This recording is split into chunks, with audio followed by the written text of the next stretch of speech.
சேலம் அருகே ரயில்வே தண்டவாளத்தில் மீட்கப்பட்ட இளைஞரின் சடலத்தை வாங்க மறுத்து உறவினர்கள் 2வது நாளாக போராட்டத்தில் ஈடுபட்டு வருகின்றனர். காதல் விவகாரத்தில் தங்களது மகன் கொலை செய்யப்பட்டதாக அவரது பெற்றோர் குற்றம் சாட்டியுள்ளனர். இதுகுறித்து நமது செய்தியாளர் ரியாஸ் அளித்த கூடுதல் தகவல்களை கேட்கலாம். சேலம் மாவட்டம் ஓம்லூர் பகுதியில் ரயில்வே தண்டவாளத்தில் சையத் இம்தியாஸ் வாலிபருடைய உடல் நேற்று கண்டெடுக்கப்பட்டது. அவருடைய சாவில் மர்மம் இருக்கதாக கூறி பல்வேறு அமைப்பினர் போராட்டத்தில் ஈடுபட்டிருக்காங்க. அவருடைய 2வது நாளாக சடலத்தை வாங்க மறுத்து தொடர்ந்து போராட்டத்தில் ஈடுபட்டு வந்திருக்காங்க. தற்போது அனைத்து கட்சியினரும் சேலம் மாவட்ட ஆட்சித்தலைவர் அலுவலகத்தில் சந்திச்சு பேசியிருக்காங்க. அவர்கிட்ட பேசலாம். சார் வணக்கம். சார், இப்போ நீங்க இந்த சையத் இம்தியாஸ் வருமான முறையில் இருந்தால் அவர் சாவில் மர்மம் இருக்கதா சொல்றீங்க. இது குறித்து மாவட்ட ஆட்சியர் என்ன சந்திச்சு பேசுறீங்க, என்ன கோரிக்கை வச்சிருக்கீங்க, உங்களோட கோரிக்கை என்னவா இருக்கு? அதாவது இது போன்ற படுகொலைகள் என்பது தொடர்ந்து நடந்து வருகிறது. இது முதல் கொலை அல்ல. ஏற்கனவே இதே வட்டாரத்தில் கோகுல்ராஜ் மிக கொடூரமாக படுகொலை செய்யப்பட்டார்.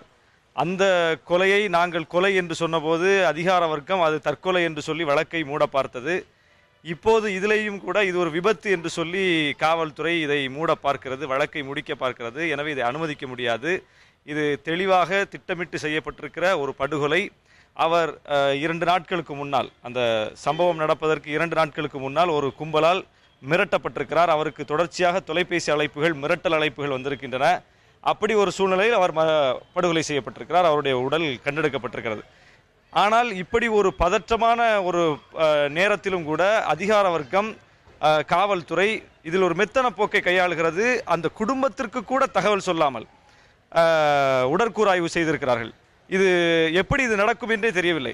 அப்போ இவ்வளவு மெத்தனமாக காவல்துறை இதை கையாள வேண்டிய பின்னணி என்ன?